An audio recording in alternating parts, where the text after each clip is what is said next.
that's a tremendous looking trophy. Greetings and welcome to Platinum Explosion! It is I, your real host, Gosh. Ciaran! And then I can't was even him the know whole fucking slap me.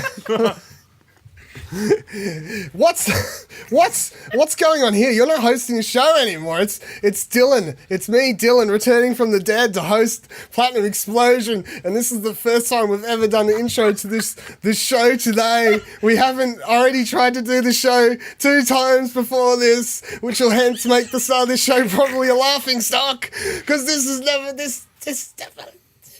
Oh my god! Behind the fucking curtains for everyone listening, just so you know, this is the 3rd time we have done the intro to this show. The first time we got 6 minutes in, Ash stopped recording, wasn't recording the whole time. Then fucking Nick just fucking technology. What's up, everybody? Welcome to Platinum Explosion. I'm Dylan Blight. I'm back from the dead. Ciaran didn't murder this last week. Ash, his fucking accomplice, didn't murder me, so he tried to sabotage my podcast this week by not recording his fucking audio. That's what's happening. That's what's happening, guys. That's what's happening. Did somebody just like fast forward on what I heard earlier? Just like the fast forward button was playing and you were just like... Don't get me. I come crawling out of my grave back to this podcast. I'm a little bit of a things to handle the cough up, everyone. So yeah, welcome back. If this is your first episode of Platinum Explosion, they don't always open with us all kind of losing our shit at the fact that people make mistakes. But nonetheless, Ciaran, you're here. Hi, what you got to say? Let's be honest. Those 2 like screw ups when we read that was just buying my hitman time, who is on his way to Tasmania to kill you. Do you have to pay extra to go to Tasmania? No, look, he said he had a sister or a cousin there that's his wife, so he was going to have a family vacation at the same time. So. My God. Ash, I'm sorry. what do you got to say to yourself? I'm sorry. Sorry. What do you got to say to yourself? To yourself. You're saying this to yourself. To myself, Ashley, what are you doing? What are you doing? What are you doing? Get your shit together. Come on. Fucking press record. Nick, what do you got to say to everyone else here? It's your boy. Well, you heard it. The great wisdom, I suppose. That is, it's your boy. Anyway, welcome to Platinum Explosion, the #1 PlayStation podcast on the Explosion Workout and in the Oceanas, all of which stealing Jack's catchphrase. Waters. What is Jack's catchphrase? No, he always says the #1 podcast on the sports podcast on the Explosion Network. Oh. Well, yeah. I mean, technically, all the shows are #1 on the Explosion Ash, Network. give Dylan a break. This is new to this podcasting thing. Just give him a second. That's true. I'm sorry.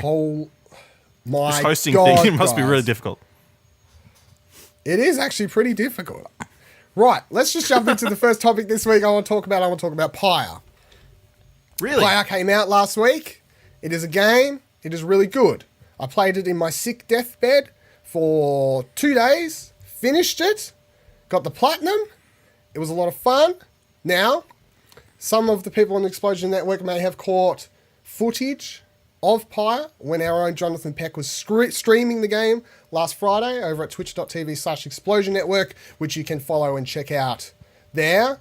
However, I wanted to bring up the game to talk about, not only because it is honestly one of my favourite games of the year I've played so far, I think, but because I know everyone was really fucking confused watching Jono play it, and it probably was just a mess. And from what I've seen online, and from personally what I looked at before buying the game, it is not the kind of game you can watch a video or look at a screenshot and understand what exactly you're in for or why you should be excited to play this weird NBA, weird basketball rip-off RPG game thing going on. So, Ciaran, okay. you looked at some of this footage, right? I did. You checked out Jono playing. I was super. What was your?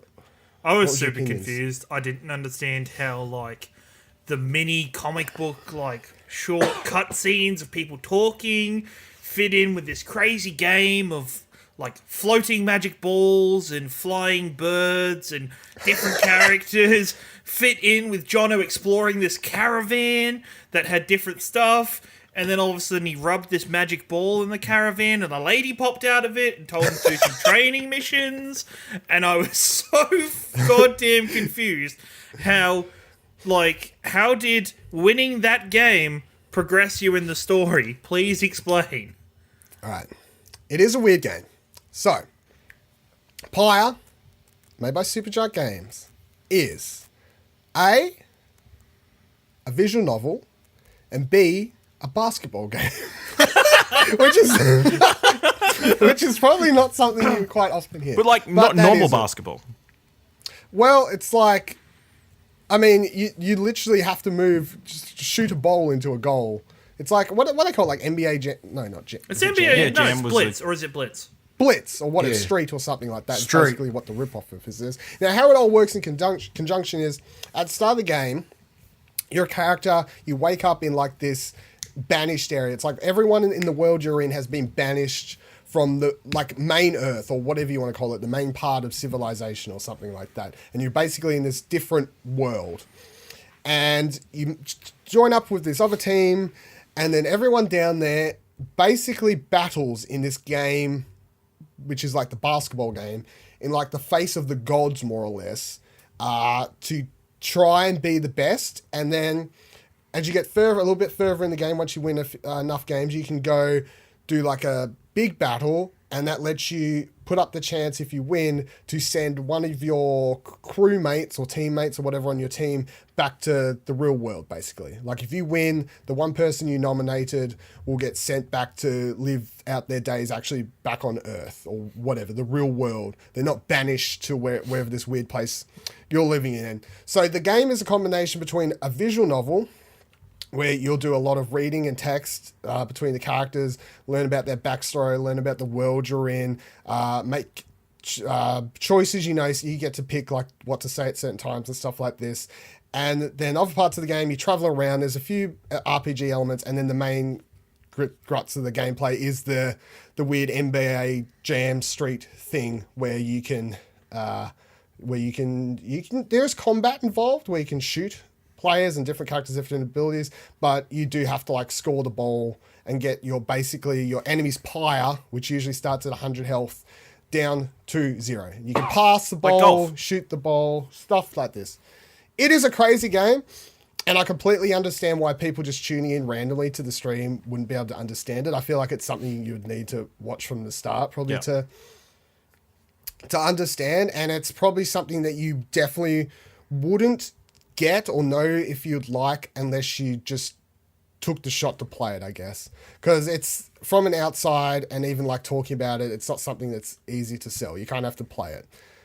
But I would highly suggest, and I want to highly suggest on this week's podcast, that people who haven't thought about trying Pyre do give it a shot, even if the idea of like an NBA or a basketball game turns you off, because I don't play basketball games. I don't give two shits about basketball, but this game is a lot of fun. The gameplay mechanics are great. The story's interesting.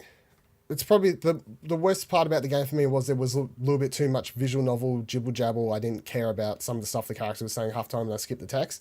But it is also has some of the best music I've heard in games in like quite some time. I want the fucking soundtrack on vinyl ASAP. Like, it's an amazing soundtrack, and it also has some of the best art I've seen in the game in ages, and I would buy the fucking art book. That was the thing I noticed on stream. Like when I jumped on stream a little late to watch Jono's Friday night session, the moment I looked, it screamed Supergiant Games to me. Like it just screamed it. Like it's like hand drawn. Like the artwork and graphics looked amazing. The music screamed out to me. I couldn't really follow the story but much because it was like halfway through the game, and it was just one of those games that if you're not with it, then you've got no chance. But then I guess it was so similar to what they do, yet so different at the same time that it really it did pique my interest. So it's in my plans to check it out and play it. But is it such a, do you think it's the right move that they went this kind of direction with it? Because Bastion and Transistor, yes, they do have their differences in playstyle, but still at the same time, their playstyle was pretty similar. Like, they were still both, I don't know what Third person action, like third person Yeah. games with hack Action and games, slash, yeah. and one had more real time strategy in it, and the other stop motion, whatever that's called, I can't remember, Yeah. like turn based. Sorry. Well, I love Bastion. I never actually finished Transistor. Having played this makes me want to go back and finish Transistor, just because I want to like kind of have that full experience of all the Supergiant trilogy or whatever you want to call it at this point. But I mean, there's only so many times you can do the same thing, and if you look at old Bastion, Transistor, and now Pyre, you can look at them all, and it's kind of like a Quentin Tarantino movie kind of thing, where it's like you look at it and go, "That's a Supergiant game," but they're not really the same at all. It's like you look at Kill Bill, Inglourious Bastards, Hateful Eight. You go, "That's a Tarantino movie," but they're not the same at all. Like they're completely different genres. They're different time periods. They're not really the same at all. So that's how I kind of feel about That's a really interesting comparison, actually. That's really good. Because I think my biggest question, other than because we couldn't really get the story elements, what I loved the most about Bastion and what I loved the most about Transistor was Bastion. It was the narrator of that game I really loved. His voiceovers and his talking throughout the game really carried it through to me. And then also in Transistor, the relationship between the main character and the sword really drew me in, and that helped me finish that game. So does this have that? Does this have characters that you can appreciate and enjoy? Or Yeah, I feel like there was a few characters that I cared about, and I'd like actually pay attention to everything they said to me and make sure I read everything, and I was more interested in hearing their backstory and like why they were banished in the first place, and working out if they're actually good people or they're bad people, and I was banished for the like actual bad reasons, because some of the characters you're like they're bad people, like that's just how it is. And you will pick your favorites, but then you have to deal with the ones you don't like as well, which is where I'm just kind of like not reading, or like just kind of doing that thing where you super read. You like look at the text, your brain picks up any important words, and the rest you kind of just like skip, don't care. So, but that's just the fact that there's like so many more characters in this. Like, I think by the end of it, between all the other, like the other teams you face aren't randomized. Like it's not just random teams. Every other random team you'll play in the game, you'll bump into several times. It's like an actual like a sports season where the teams all say the same, which means you get to know the other characters or the villains or whatever backstories. And some of the other teams you face have really bad people in them, but some of them you kind of feel bad for them because you're like, oh, that guy's a good guy, and like I kind of like him. But with a game with this many characters, it is kind of like some of them you'll just be like, I'm bored. Skip. And that's my biggest negative about this game, is that at times I was like, kind of bored, just skip through to the next part. Can't wait to get to the next like actual match or something to get to the next part. But yeah, it seemed like the story to gameplay ratio was a little out. It seemed like when we were watching Jono, he was like maybe 10-15 minutes before he actually got to a game. I reckon the majority of it is actually reading text. Yeah. More so than actual playing matches. So it's more a visual novel than a sports game, I guess, or whatever you want to call it. RPG, action, third person, weird thing. But I don't know. It's just it's a really hard game to give a definitive if you would like it or if you wouldn't. It's because it's such a weird, different game that I feel like the only way to know if you would or wouldn't like it is literally to try it, which is the kind of time where I'm like, oh, I wish this game had like an hour-long trial or like a demo, because I feel like this is the kind of game that really needs it, but it doesn't, which is annoying. So, yeah. Is there other modes rather than the full story mode? There's a versus mode, but it's like... Are we going to see esports break? Pyre esports? I mean, no. I don't see esports coming out of it. I mean, if you really fell in love with it, you could play it, but I mean, I only played it for the time I needed to like grab trophies, but that's it. But yeah, I'd suggest everyone check out Pyre if they have the chance this week, because I just feel like people are getting turned off because of the kind of weird nature of it, I guess. Is the narrator back? And it is honestly one of my favorite, probably one of my standout games of the year so far, even if I do have some problems with it. So, is the narrator back? There is a narrator. There's no one narrating the whole game. Yeah. The narrator only comes in the matches, the basketball matches, but he will speak to you sometimes outside of those throughout the game. But he'll just narrate as you kind of come in and be like, and here come the da-da-da team. They're returning, blah, blah, blah. Oh, they're joined by a new person this week. It's da-da-da. And then you can do stuff to piss him off and he'll be like, I thought we was friends. I'm not talking to you anymore. And stuff like that. I think, yeah, so. Anyway, Pyre. Interesting. Everyone should check it out. Other two quick announcements that I don't know who actually really cares, other than me. Maybe no one. Don't care. Running the show. Two big announcements. Big announcements. In quotations. Big in quotations. This week was that Atlas announced there's 2 more Persona games coming. There is going to be 3. 2 dancing games coming. Ugh. Persona 3 Dancing Moon Knight and Persona 5 Dancing Star Knight are coming to PS4 and Vita starting at the end. Japan's autumn here, I believe, is what I worked it out to be. So our next autumn is when they're coming out in Japan, and they presumably will get a West English release as well, because Persona 4 Dancing All Night actually did really well sales-wise, I believe. And I mean, I loved that game. It's really, really great. And so I still haven't finished Persona 5, as much as it makes me hurt. It's just like the time sink. I wish I had the fucking time just to like sit down and just play that. But it's like I want to play other things too, obviously, to be able to talk about them and do stuff like that. So it's annoying. But the thing about Persona 4 Dancing All Night was that it was like a proper, just like direct sequel to Persona 4. Like, it wasn't like some weird spin-off thing. Like, the story that took place in it, the visual novel story, was basically Persona 4 2. And then you had this weird dancing stuff and all that kind of happening as well. But the story all made sense and tied in really well to where you left the characters off at the end of Persona 4. So now, without spoiling anything, because not for me and our listeners, by the end of Persona 5... is there a good way that they could like have the characters all come back together and do some like weird dancing visual novel story? Or would it just be silly? Potentially. I mean, they sort of wrapped everything up in a way. It's going to be harder this time because it's hard for me to say because I don't know how they did it with Persona 4. Well, Persona 4 was easy because they had what's his name?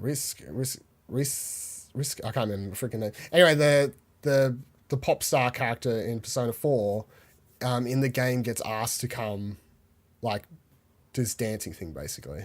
Okay. Like there's not a pop star character, so that doesn't... Yeah, I know. So that's the problem with Persona 5, I guess. So I don't know. Can they just I don't know. Yeah, I don't Can't know. Work? I don't know how could work. They could make it work. So biggest question. They start going to a dance school instead of like the school they were going to. What They'll get platform transferred. is it coming to? PS4 and Vita. Oh, the Vita lives! Sure It's does, a miracle! Yeah. I'd be so real annoyed if console. they didn't. I'd be so annoyed if They're kicking its corpse trying to get more life out of it. now. It is beating a dead horse with a stick, let's be honest. Persona 4 Vita, Persona 4 Dancing All Night was the last physical Vita game. And funny story was that I remember I pre-ordered the collector's edition because of course I did. But it was so funny. I went in to pick it up at EB Games. The date came out and I was like, I saw 0 copies of it on shelf, like just normal copies of Dancing All Night. Nothing. I go up to counter and I'm like, I want to pick up Persona 4 Dancing All Night. They're like, Persona 4. I'm like, no, Persona 4 Dancing All Night. It's like, what platform's that on? Vita? The Vita? Yeah, the Vita. Oh, hold on. I'll have to check like special customer orders. And he like reaches down to the bottom of the counter, like unlocks this tiny little cabinet, pulls it out, and just in there bunks like a bunch of tape and random other junk like pencils. It's just my copy of Persona 4 Dancing All Night that just got in for me. It's just there, and this person didn't even know it was a thing. I was like, thanks, guys. Long live the Vita. It's great. Speaking about your crack baby, where is it currently? My crack? Your crack baby, the Vita itself, you know? Oh, it's right over there. It's right over there? It's literally When did you last about- use it? When was it 4 last meters touched? away. and When was it held? last touched? 4 or 5 days ago? Did you used it as your infection console? So you didn't infect any of your other consoles. No, You put I all did the play it germs while I onto was- the Vita. I did in fact play it while I was sick. I checked out level 22, one of the PS Plus games this month, and it is it's kind of fun. It's all right. Was there 22 levels? There is indeed 22 levels in it. I I'm believe. impressed. I believe I've done like 5 of them. I'm off to a Rick-rolling start. Dedication. Great What kind job, of game everyone. is it? Hey? What kind of game is it? It's like it's a weird setup. So you're a dude who's late to work, and you're sneaking through your office building trying to get to your workplace, but you're not allowed to be seen by like other workers or anything because they'll alert your boss.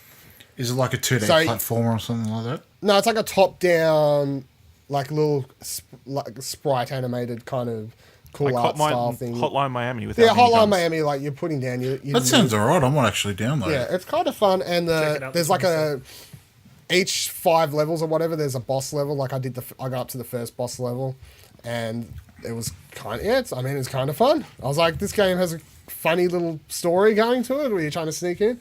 So Vita lives. We got 2 new Vita announcements, a decent PS Plus game. Y'all can get fucked. Vita lives. What do you think about them bringing back Persona 3? Vita Ladil. Is that It's interesting. Interesting, That's yeah. the other interesting part of it because they're not letting Persona 3 die. Okay. I mean, it would have made sense to me if they were just straight up like Persona 5 Dancing All Night or whatever, Dancing Star Night or whatever the hell it's called. Yeah. I would have been like, that makes sense because Persona 4 Dancing All Night came out. It's fine. It's just they're going to do a dancing game now. But they doubled down and were like, no, we're doing one for Persona 3 as well. Which, I mean, makes me go, wow, was these dancing games like a lot more popular in Japan than... They must be. They must be. must They What was must it? have been. What's the gameplay? It's like... No, it's like a rhythm game. So what's the gameplay like on it? Do you just like Oh, it's like tap X, buttons? square, triangle, circle, left, right, up, down, blah, blah, blah. And You see tap I mean, buttons if as a you beat. like Persona, and if you like Persona 4, Yeah. it's fun because the visual novel story of it was actually quite lengthy, and there was a lot of it, and then you just randomly had to do songs then, and the gameplay in the main campaign was pretty easy. If you wanted to get into... So is the dancing in the story, Yes. or is it just some random thing Yeah, on the no, side? it's part of the story. They get dragged into like a Shadow Realm TV world, but they got to dance. Just before I fall into this crazy Japanese world, because I'm avoiding Persona 5 because, as we previously talked about, I'm terrible at finishing longer games. But all I've heard about Persona 3 is that it's a dark game. Like Yeah, it's the characters much like shoot darker. themselves in the head. So. Like, yeah, it's much darker than the other two. So how Yeah, is so how are they gonna dance? How is a dancing game coming out of this game? I have no Isn't idea. 5 pretty dark too? It can Five's be. darker than 4. It's got so- adult themes, is what I'll say. Wow, Mm-hmm. wow, wow, wow, wow. Oh well, dancing games. Yeah. Well, the music in I mean, Persona it- 5 is dope, so I think I'd be... Yeah, I mean pretty that is the main aspect. Like, I feel like if you like the music from Persona games, the best part about Persona 4 was it added like some remix tracks, and you basically just got to play, like you got to play as what's the little sister's name? I can't remember. Yeah, that you got to play as her like dancing to the Neneki. Junior song. Which I mean, if you're a fan of that game, that's basically just like funny as all hell, just about Junior's dancing as her. So that's fun. Anyway, Persona announcements. Oh, one more I'm thing. going to buy both these games. Do you think because Yep. they're bringing these to the PS4 that they'll bring Persona 4 Dancing All Night to the PS4? Don't know if they'll bother. I mean, I Yeah. feel like they would have just announced it With at the other the same two. time if I was going to. Like, there's no need to hold on. to Bringing the out announcement, 3 of the same type of game all at the same time would be a bit. Well, you could just Like, bring it it'd be out almost too much. almost now. I'm sure it doesn't take much. Yeah, package deal. Yeah, it's fine. I'm going to buy any of all these games from Vita. There's of course, one 'cause we've gotta package. keep the Vita living. And as a quick side Vita. note, there was. I don't really like talking about rumors on this show. However, as a quick side note, there was another rumor out like a day ago about like another patent leaked online for the Vita 2, which basically looks like a Switch. Or like it's a big screen and just got the controllers on the side and all that sort of thing. So don't need to talk about it, but Except Vita hopefully, XL. hopefully. the controllers XL. click off. The controllers click off the Vita 2. You have to do some like origami bullshit and form them into a PlayStation controller, and then you can play. I don't want to be able to take them off. I just want a big console, big handheld. I don't need to take them off. I got my PS4. It's fine. But big. What do you mean by What? big? I just mean like about the same size as the Switch screen. It can be a little bit right. smaller. I'd be fine with that. Here I'm thinking of the fucking 81 Jesus Christ. controllers. That's quite expensive. Need a safety harness to carry it. No, that'd be really weird. Talking about weird, Middle Earth: Shadow of War, Warner Brothers or Hey, Monolith cover.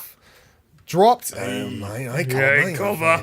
My corner If you didn't watch our reacts to the E3 trailer, head over to Explosion Network Reacts is where that is. For now.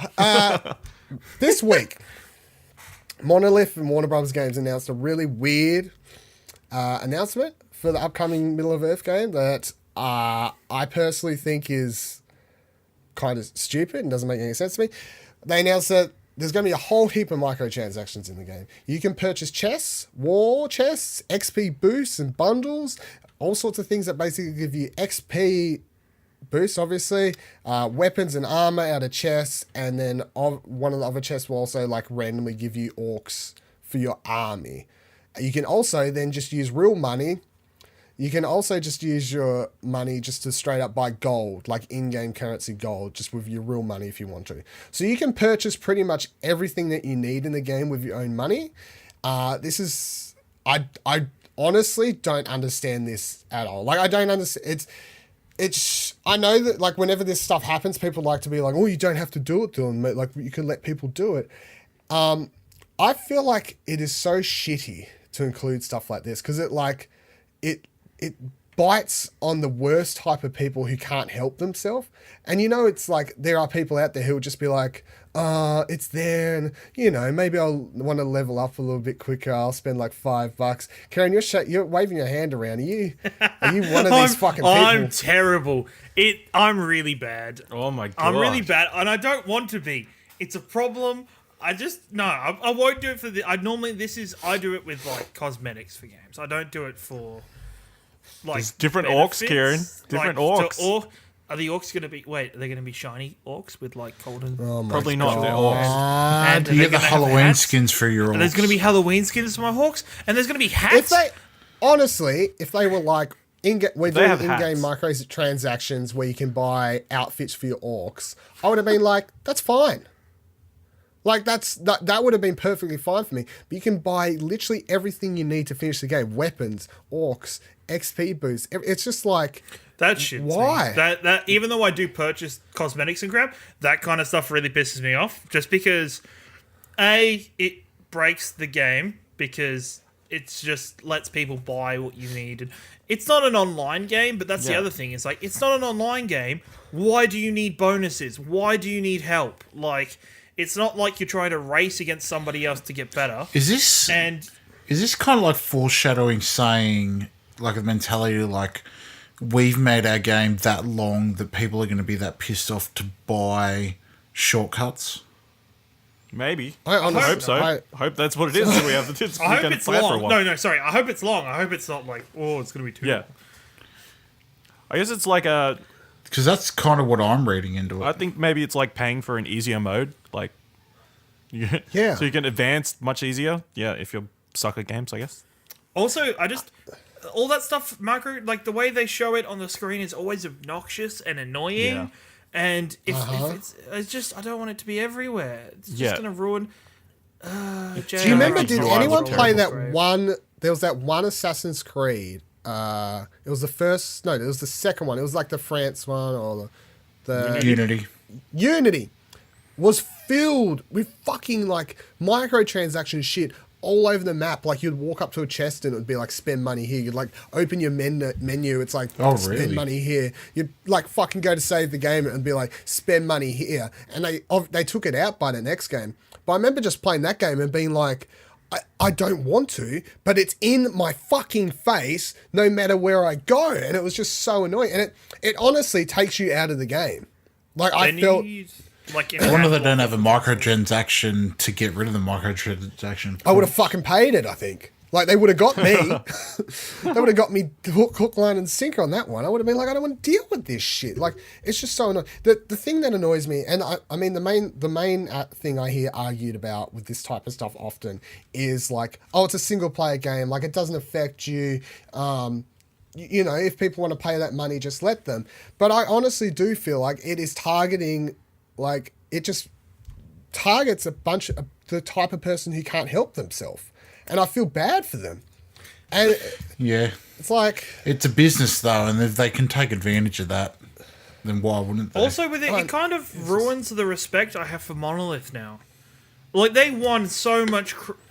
I don't think it's I reckon Warner Monolith's Brothers decision. It's not... Okay, sorry. It's ruining the respect that the first game got that built for it. That reputation and... Like, that game is one of my favourite all-time games. And this stuff has now put a bad taste in my mouth because I'll still buy it, but you don't need to put microtransactions in games. No. You And don't. this seems like something we'd hear about like 5 years ago or whatever it was when this whole microtransaction stuff was all starting and like nearly everyone was like fucking trying to include ways for people to spend extra money in their games. And then it kind of seemed to die off as people realized that that's stupid and a bad idea. And most games don't really do it now unless it's in ways that have the gaming community and the gaming world has realized is like the right way to go about it. It's like free-to-play games, we expect microtransactions because that's just kind of the structure in which free-to-play games have come to work and stuff like that. But in a single-player game like this is kind of what we got away from, I thought. I thought this shit was over. Also, They're sitting in the boardroom going, we're bringing it back, guys. We're bringing it back. even stuff like... Have they said in the thing is like is the stuff in the chests that you can grab or buy or whatever, is that unlockable through gameplay? Yeah. And Yes. the other thing that I hate is when people say, "Hey, it's unlockable through gameplay," but it's ridiculously hard to do it. Like, Yeah, I think they said that there's like, so you can buy war chests and all this whatever and just normal chests by doing stuff in the game and then like getting So essentially in-game like loot boxes. certain points or currency which you can then use to buy chests, or give us $100 for X amount of points and then buy as many chests as you want. Woo! It's just like it got even worse for me like when I was reading it to the bottom where it was like, and if you want to, you can just straight up buy gold in game. Like, it's not even like, oh, you can just buy this chest. It's just like, hey, you want to buy gold as well? Like, we'll just give you a way to buy fucking everything in our game. you just Why want to buy not? the end scene. Yeah, you want to buy the credits? Do it. And the other thing I was going to bring up, because I mean, we are Platinum Explosion. We do spend a lot of time talking about trophies and stuff like that. Does this or does this not just affect legitimacy of certain trophies, especially if there was one that was like, There's you know, one that's beat the open game on hammer. hard or anything like that, where it's like you can just pay to make harder difficulty easy, which in turn makes getting a trophy easier? Is that not... I think it's don't fine. I don't Trophies think are it arbitrary matters, anyway. but, yeah. If trophies meant something, sure. Look, stop talking shit about trophies on the fucking show. Not on the Xbox explosion, whatever it's called, teraflop explosion. What's your game score, Ciaran? Oh, it's a lot. It's at least 7 digits. Fucking hate gamers. All right. Talking about Warner Brothers. Out tomorrow, or today when you're listening to this, actually. Out the day you're listening to this. Batman Season 2, but it's not called Season 2. It's called Batman fucking... Enemy Within. The Enemy Within, I believe, or something I like think that. the Yes? better title would have been called Batman Riddle Diddle. It's called Batman the Enemy Within. I just checked.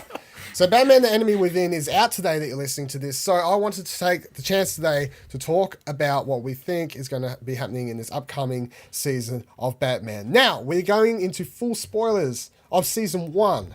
If you haven't played it by now, tune off. This is the podcast over for you. Hope you had a take my great headset time off. listening. But honestly, if you haven't played Season 1 by now, too bad. Like, that's just how it works. So, everyone's finished it but Ciaran, right? And Yeah. Kieran's got a couple episodes to go. I got one episode. So did everyone love Season 1 for a start? Yes. Mostly. It was, Mostly. All right. So mostly, what was your issues, and do you think what can they be fixed this season? Is it like story issues, character issues I think it's more a personal taste issue, really. towards? The Joker. Oh, really? I don't like the way he was portrayed, and I just Who? I didn't wish see that the they'd Joker in be the able first to game. do a Batman story. Oh. no, it was John Doe. It's not the Joker. I just wish they could do a Batman story that doesn't Yeah, have the no. Joker Well, in it anywhere. I'm quite He's happy overdone. that at the end of the first season, they set up the Joker, and you think he's probably going to end up being the main villain come season 2. But then they finally when they dropped the trailer for season 2 and everything like that, although there is like a shot of the Joker in it, it doesn't appear like it's actually all about him. The main villain from what we know is the Riddler, which is good. Which I'm excited for. The Riddler is my favourite Batman. He is an He's so underplayed villain. useless. He is so pointless, is it? No, I can't he's go into not. that. Can't He's go into great. this. He's a great. Oh, No, I I- love him as a person. I love that character. I would be the Riddler if I was in the Batman universe. But he is pointless. He is Why? actually not pointless, but he is the worst supervillain in the world. He is In terrible. the world. Worst. Yeah. Holy No, shit. he's the worst. There's actually he actually does things that has a definite answer for the character. Like, it has definite ways. He riddles, and there's always an answer to a riddle. Let's not go into this now, though, because I was about to say, I hope you're not just talking about Tommy Lee's Riddler, because... no, Tommy Lee's Riddler. no, Are you Jim kidding? Carrey's Jim Riddler. Carrey's Riddler. Get Jim out. Carrey's Riddler. Sorry. Because that was fucking terrible. I think the Riddler's... in all the Arkham games, the Riddler's great and everything. Oh, except for all of his riddles being about cars and driving. What? Yeah, hitting- so- hitting the- Why? hitting the dot with Why a have batarang. you done that? Stop. Ash, I think it's do you probably a hate- good fit. The Riddler's a good fit for a Telltale game. I like- think so too, because it's like the way they can do it around their gameplay and like have it work and Yeah. stuff. Because if you have Riddler in like even You're not gonna in fight Batman in Arkham combat games, or something. it's frustrating trying to figure out. Yeah, but it's frustrating trying to figure out his puzzles. Like, it makes you feel dumb. Whereas in the Telltale games, they can do it in a way They can make you feel where smart, hopefully. Arkham Asylum. They don't those riddles treat are my you favorite part of the game. stupid For to Arkham figure out Asylum. the Arkham Asylum, solutions. I figured all of them out bar like 2 or 3, I think, without having to look them up. In City and what the fuck was that? Night, I had to use a walkthrough for like majority of them because it was just way too hard. So I think the best thing, because what Telltale tried to do with the first season was this whole thing about like the main gameplay mechanic, or whatever you want to call it, inside this game was picking between being Bruce or Batman a lot of the time. It's like, will you tackle this challenge as Bruce, or will you tackle this challenge as in the suit as Batman? And that was a lot of the big gameplay decisions you made throughout the season. And I think if they continue that kind of being one of the bigger choices you're going to make throughout season 2, I think having the Riddler be the villain is going to play along well with that, especially if there's like areas he needs to go into and you could tackle it. Maybe it's better for Bruce just to go into an area to be able to look at something to try and figure out like a riddle, or like to look for something or something along those other lines. Do you reckon this season's going to be oversaturated with villains because they're going to have Two-Face, the Penguin, the Riddler? I don't think the Penguin's going to be back. I hope not. No. You don't? I really liked him, actually. I didn't. Yeah, it was great. Maybe that'll change by the time I finish it, but I liked the change on the Riddler, and that he wasn't some fat guy in Penguin. a suit. He was, Yeah. So one of That's what I say, Riddler. the main thing I enjoyed a lot about the first season, and something that I really hope we see going forward in season 2 and they continue to do, is to sway as far as they can from what we typically know or what the generic kind of Batman stuff is, because they changed a lot of his backstory.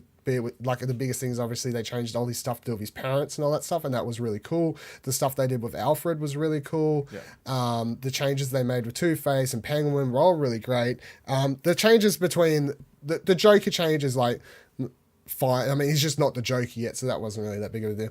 Catwoman was basically just Catwoman. Like some of the characters were very much similar to how they was, but there was a lot of changes they made that kind of did make it feel like Telltale's Batman, not like Telltale telling a Batman story that you've seen before. So going to season 2, that is the biggest thing I want, is stuff that I can't think of. Like, I'm not like, I hope they do this from the comic, or like, I hope they draw from this story. I'm like, just make it up. It's a lot closer to like the year 1 graphic novels than it is to say, like, the Arkham Knight, they built that themselves, and that there you could see it is getting to the point like comic books are, that different authors have very different styles and different settings of the Batman. Like, this is Telltale's Batman, and this is their imagining of it. So there's not. I do like that. I do like how it's going that way. Now, do you think Catwoman? I don't know where everyone's story ended up with them and Catwoman, but do you think Selina's going to be back, like in a major part this season? I don't know.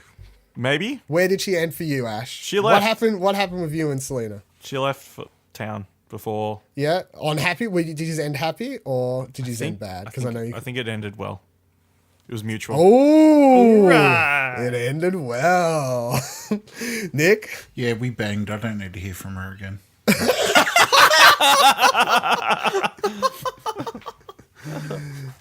Okay, yeah. Well, I banged Selena too, but our ending was me basically being. I don't know why you wouldn't. Yeah. Wasn't even an option, really. I can't imagine. But it was. But I know by the time she leaves you, she can leave you like angry, or like you can be fighting. Yeah, stuff I think like she was that. happy. But when I gave her like a kiss or like a hug or whatever the hell, and was like, "Miss you, baby, bye bye." And she like rides off on a motorbike or whatever like that. But I mean, I really enjoyed her, and I really enjoyed Laura. Like, it was Laura Bailey, wasn't it? Yeah, It was Laura Bailey, was. and Travis Willingham did Harvey, yeah. Yeah. And like the voice cast was all great, and I kind of want her back because I was really enjoying her performance as Selena. There's no character I really want, which is weird. Like, I'm quite happy just to have the Riddler, Batman.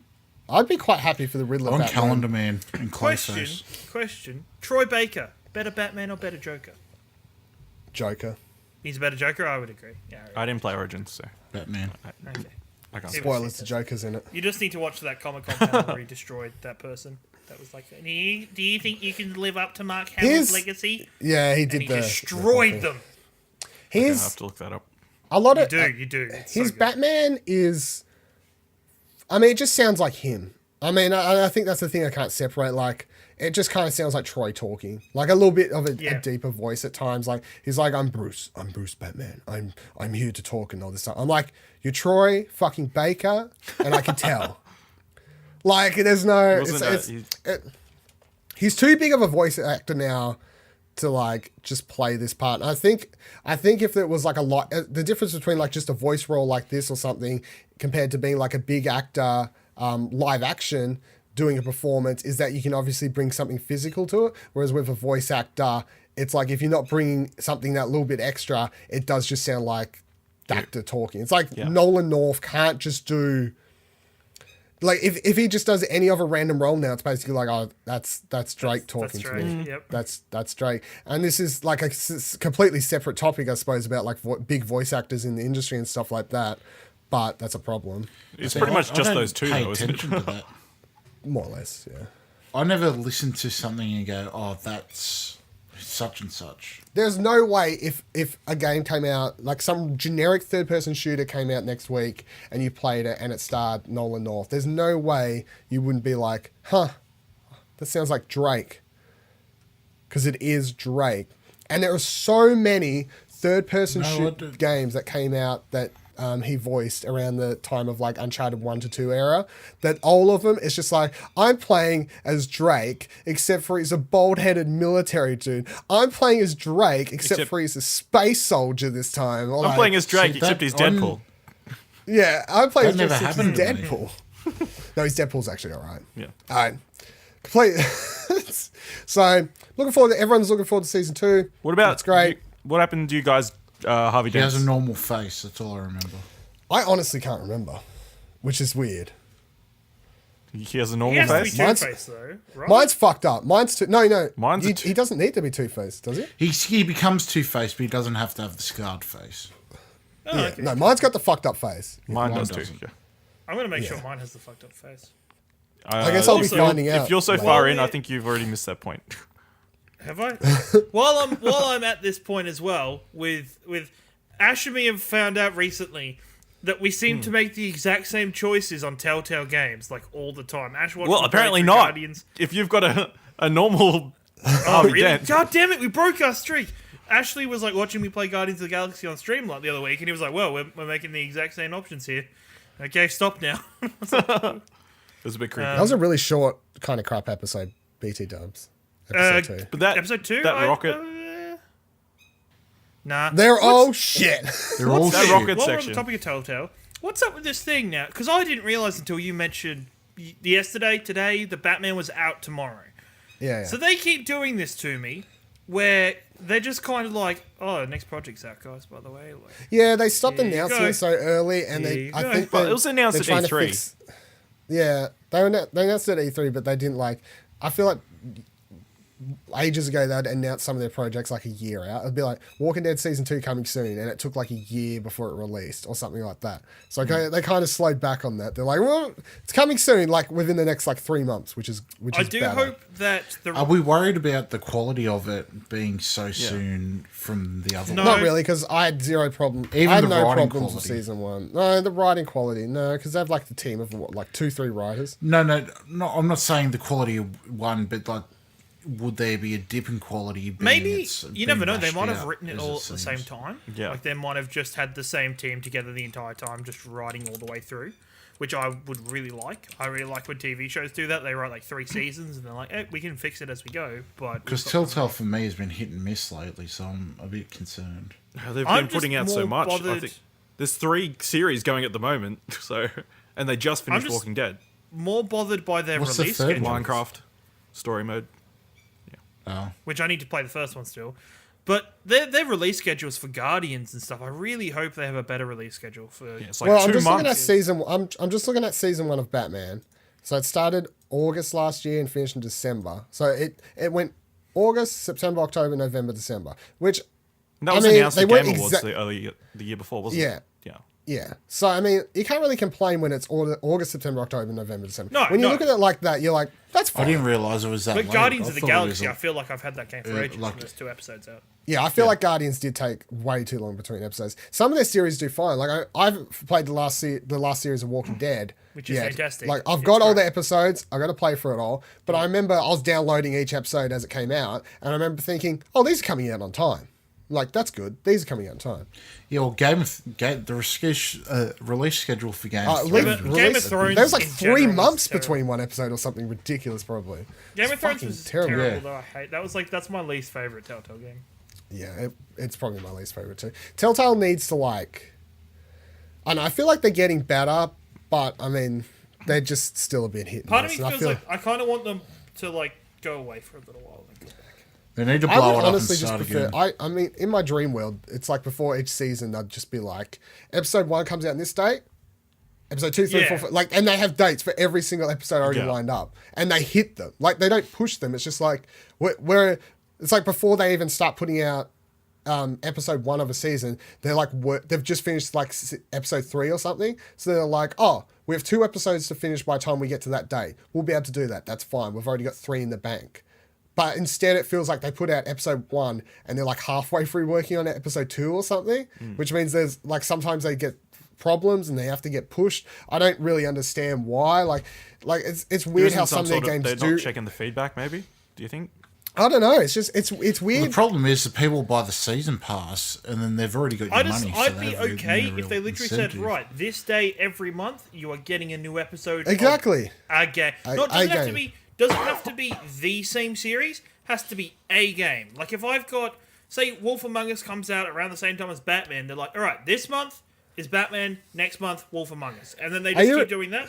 If 100% they happy. rotated it and that was fine, if that was the deal, they're like, if they literally, that was how they said, I wouldn't want them to be like Walking Dead, Minecraft, Wolf Among, like, oh, there's 4 seasons not on the go. not We 4 will months put between out each. 1 random episode a month. That means you may have to wait 3 to 4 months between episodes. By the time that next episode comes out, 3 to 4 months, I'm like, what the fuck happened? Like, what the I was playing Guardians of the Galaxy episode 2 and I was like, the fuck even happened in the first episode? I did that as well. I was like, I have no idea what's happening. What was the last thing I did? Like, the episode starts, they're walking onto a ship. Because I'm it like, took 2 where the months for that. I was like, where the fuck just was I? So, yeah, I mean, like, I feel like a month is like, it's not the perfect time, but I honestly feel like anything over a month is like way too long. And the weird thing with their schedule too is like looking at that Batman one, it's like, sure, an episode came out every month, but it was never the same date. It's like August 20 something, and it's like September 4th, or, you know, like it's just all over the place. It's like, I really think, and this is probably me being, because I'm only just recently playing it, because I started Life is Strange last week, and I'll continue it this week. Yeah. I think Telltale needs to, and it's an old game now. It's been out for what, a year, 2 years? Which one? Like that? Life is Strange. Life is Strange. Feels like Last ages, year? yeah. Yeah. It feels Feels like ages ago. 2 years, but maybe. that game, they could learn a few things from that game, because even though they're the same style of game, there is a lot different about Life is Strange. Life is Strange has way more love. quote unquote gameplay in it. Like, you're doing more stuff. You're walking around more, like actually controlling your character. It's more of a proper adventure game without the really stupid like puzzles that everyone hates. But you are like walking around and interacting more in a more typical adventure game. Telltale games used to be a lot like that. Like even back to like their Back to the Future stuff and like Jurassic Park and earlier PS3 stuff they was doing. Even Wolf up until Among like Us Walking was Dead. like that. First season of Walking Dead First has a lot season more Walking Dead puzzles was in it. more like that, though. It has more puzzles in it and everything. Has- And then it's around the time they hit Walking Dead Season 2 onwards till now, it's basically all their games are just TV shows you watch and interact with. And not that I have a problem with that, because that's kind of like why I like them, because it's like I enjoy the story and all that sort of stuff in these games, and it's just a nice game to have. Like, you buy the season pass, a new episode comes out, you sit down for an hour or less, however long it takes. You just kind of sit down. It's like watching an episode of a TV show or something like that. Except most TV shows have a way better schedule and understanding, and you Yes. know when they're going to come out, and they clearly explain. It's like when Arrow or whatever the hell you watch, like a big like 23 episode show, or it's like a big CW show that runs for like most of Like the year Riverdale. comes out. Riverdale, something. Well, yeah, sure. It's like Sure. it's like, you know, it starts from now, and you can roughly estimate when it will run to. Like, it starts, you can be like 23 weeks from now, allow for those couple mid-season breaks or whatever, like a week off here and there, which happens, but they announce it like a couple weeks ahead, and then you basically know you're good. Would they be better off now? Because surely they have Scrooge McDuck levels of money. Would they be better off going a Netflix model and just dumping a whole season at a time? This is Because something they I have that many thought about. going Yeah. at a time. I'm I also- would. If Telltale was guys- like, you can just pay for all our games, like on the subscription model, and you just get access to all our games. It's like a separate service. You can access it through PlayStation, Steam, and Xbox. You just pay for it. You have access to all our old seasons and all our new seasons. And it costs however many dollars a year or per month or whatever it is. I'd be like, I'm down. No, I'm down. they're never going to do that. It I'd won't be down happen, as I well. know. They But could I would do. be down. I did enjoy what they did. I don't know if you guys have you even started Walking Dead season 3? I haven't started it yet. No, No, because like what they did with that is they released the first 2 episodes on the same day. Yeah, that was another weird thing. They released fuck's first up 2 with that? episodes. I really liked it. I thought it was cool. I was like, Yeah, but how can they but- just put out 2 episodes of that and then struggle with fucking Guardians? Yes. Because they're trying to find a way to make Guardians good. Guardians is good. The I soundtrack for I did Guardians like episode is- 2. I The did. It soundtrack's wasn't. good. I loved episode 1 more than I loved episode 2, but I think most of Telltale games, episode 2 struggles compared to episode 1, and that's just normal. I honestly feel like Telltale's over there. Like they've kind of hit this formula of what they like to do now with like basically the TV episode, less gameplay, more interaction thing. They're like, this is what we like doing, and this is what people like us watching, and they're just struggling with like how the release schedule, the module, the episode count, all this other stuff. Because then you look at random shit like the Michonne series, which was actually pretty shit. It's like, why was that even made? And then it's like there was 6 episodes on Game of Thrones, and Game of Thrones was basically shit. It's like, why was there 6 episodes of this? The season doesn't even, like, the story basically doesn't start till nearly the end of episode 2 or episode the 3. story doesn't do anything though. Yeah, You can't, and it's like, why is there that's- 6 episodes? I'm gonna have my little rant here. Do not Telltale. Do not put any more of your goddamn games in a universe you cannot control or take effect of. because But The Walking Dead is in that. no, The Walking Dead's fine. It's in the comic because book it's a comic book universe. universe, but they've got control over their characters. The problem is, sorry, spoilers for Game of Thrones, but fuck you if you haven't played They that game. tie Don't him in do with it. all the other main characters, which They means tie they it in can't with- do things. So, Yeah, like, they what are the do. options at the end of like episode 1? Like, It's you can't stab Ramsay Bolton. Yeah, exactly. Yeah. It's like you physically know as a player you can't do. You know that as a player because you're not dumb. You're like, oh, this is set between seasons. Like I think it was 3 and season 4 3 or and something 4. like- It It's was right set after between the there. Red So I'm Wedding. like, we were up to season 5. So I'm like, all right, so Ramsay Bolton can't die. So Yeah, what exactly. the f's the point of this choice? Like, Yeah. clearly nothing I do here is going to affect that or Cersei or anything like that. I'm like, Tyrion, you talk to. yeah, it's just like this. Jon Snow, like you talk to. Yeah. My options affect nothing. Like, god damn it. Exactly, yeah. It's like in The Walking Dead, It was a cash-in, like Michonne. the Guardians, Michonne really. thing, I was actually really looking forward to because the Michonne thing made sense to me because it took place in the comic universe like their series does. But it was covering a time period in the comics for her character that you don't see. So I already know that whatever happens, she survives. I know how it ends. She comes back on a boat eventually and like comes back in the comics to Rick and is like, I've had a really weird trip, but I'm going to come back and just like chill out with you guys again. I've been on this weird boat trip for a couple months. And when they announced that, having read the comics and knowing where it took place, I was like, I know she comes back on a boat. I know she comes back with this certain character, but I'm interested to learn about the rest of these characters. They then just do this really stupid story and all sorts of stuff where it is very similar. It's like, I know what happens though. Like, I know she survives. I know this guy survives. So any character with this other, any decisions with this other character, I'm just like, he can't die. What's He's it got matter? plot armor. He has plot Yeah, armor. he has plot We're armor, good. so nothing matters. Is the Michonne series canon? Yes. I suppose. I believe so. Because I think Kirkman helps write them or something. And- Yeah. So he did help write Yeah. them. Like, it is canon. Yeah. But the reason that the normal Walking Dead series works so well is the only time they had a character crossover was Glenn in season 1, very, very slightly. You barely interacted with him, and then he pissed off to the point where you're like, oh, I know where he's going now in the story, and it doesn't matter Which I to really me. liked. I was like, Bye. that's cool. And then every other character that they've used in this series is characters they've created in a like way off away from the rest of the main characters or other characters that they could ever interact with, and it never bothers them. So yeah, this is the other thing I have worried about. Like, what if they're like, oh, we're doing an Avengers series or we're doing all these other sorts of things, and they don't get enough creative freedom with them or anything like that. The reason Batman works is because DC's like, this isn't set in our animated universe, our cinematic universe, our this isn't canon to the comics. This is just go free, have fun. But they weren't like, we'll do a Game of Thrones series, except for it's Telltale's Game of Thrones, and we'll just fucking make it up and like retell the Game of Thrones. They're like, no, it's tied into the same universe. So it adds all these walls and stupid plot armor and shit like that. So yeah, I just feel like it's bad decision making on their parts. And the Fables, right? Who did everyone play Fables? Fuck yeah. Fucking amazing. It's honestly probably my favorite Telltale series above the Walking Dead season 1 stuff. Fucking amazing. Yep.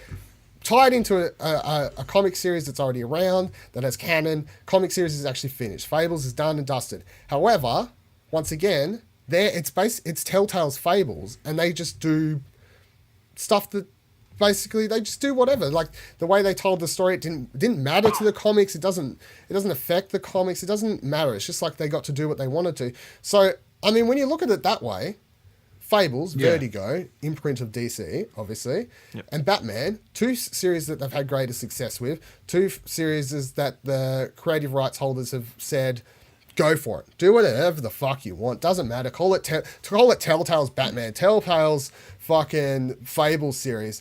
They're over here with Marvel.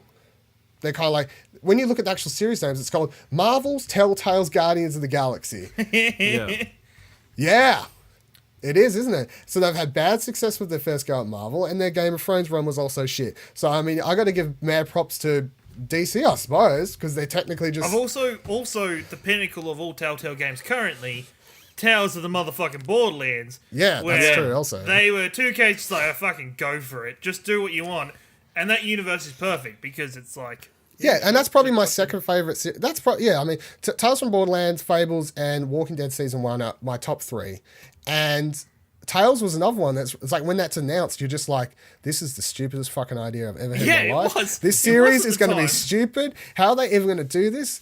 And then, yeah, I mean, they just whoever the licenses, the people, the creative heads of the Borderlands franchise, just let them do this really crazy story that actually involved one of their main characters, Handsome Jack, and it all fucking worked. And it Like, also said, "Hey, go fucking- free with our other characters as Yeah. well. Like we've got They're this like- whole universe. They use fucking them." spoil Like, it. Well, no, I won't spoil it actually because we're only spoiling Batman. But they kill off a main character from like Borderlands series. Yeah, I was surprised to see So that. and when that happened, I was like, whoa. Like if they go into another Borderlands character, Borderlands game like Borderlands 3 or whatever, there's it's characters like dead in a Telltale game. That's how it works. That's weird, but sure, guys, do that. I don't know. Telltale's really interesting. It's like some of their games are so like usually it's like Tales from Borderlands. Like when was that? Last year or the year before? I can't remember. Last year, I think. Okay. Year before last. yeah. It's like come end of the year, you're like, fuck, that was like one of my favorite gaming experiences of the year playing that. And last year, although Batman wasn't probably like my top my top 5, it was still once again like, wow, that Batman game was just one of my standout experiences for a few moments throughout it. But then there's also, you just play some of the other games, you're just like, wow, that's some of the worst memories I've had. Like Game of Thrones, like playing that, you're just like, such a drag. It's like such a when I shit. played Michonne, like that's of recent, like I finished off that series this year and I was just like, what 3 episodes of fucking utter dirt shit that was. It's like, they have so many highs and lows. It's really weird. I just wish they could hit a better consistency level of quality.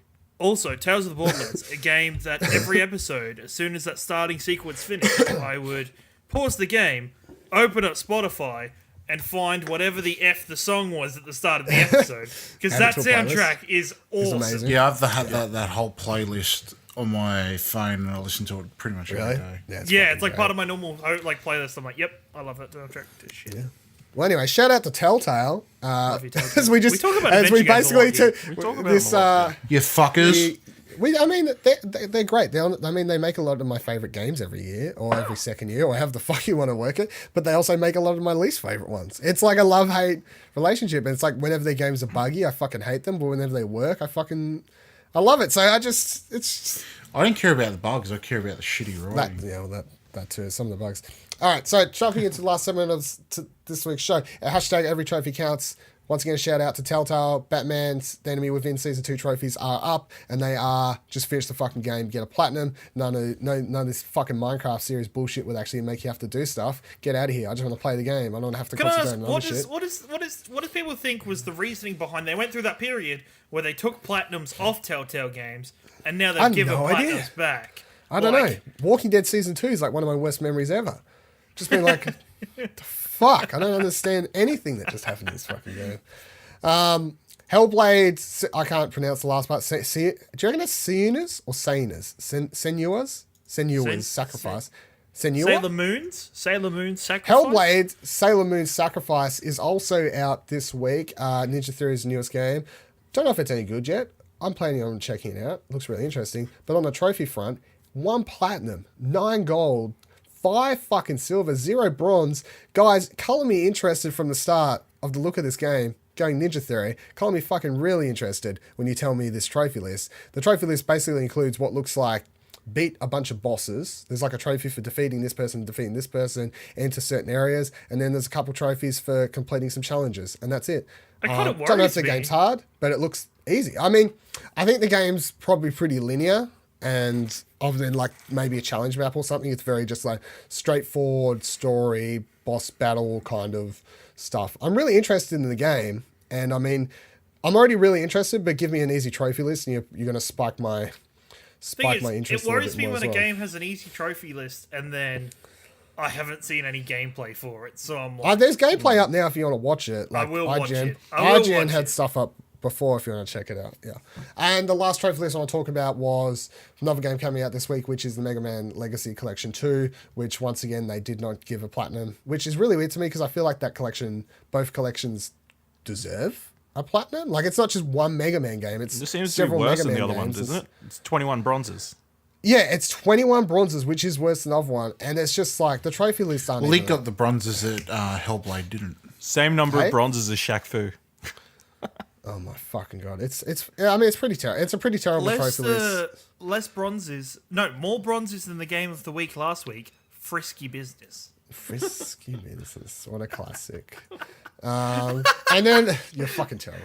And now I want to give a special shout out to Pyre once again because I did get that platinum in like 2 days. So, and I would consider it an easy platinum. I think I'd probably rate it like on a scale of easy, probably like a 1 or a 2 because I found it like very easy. I did everything without needing to look up a guide or anything. Looking at that trophy list.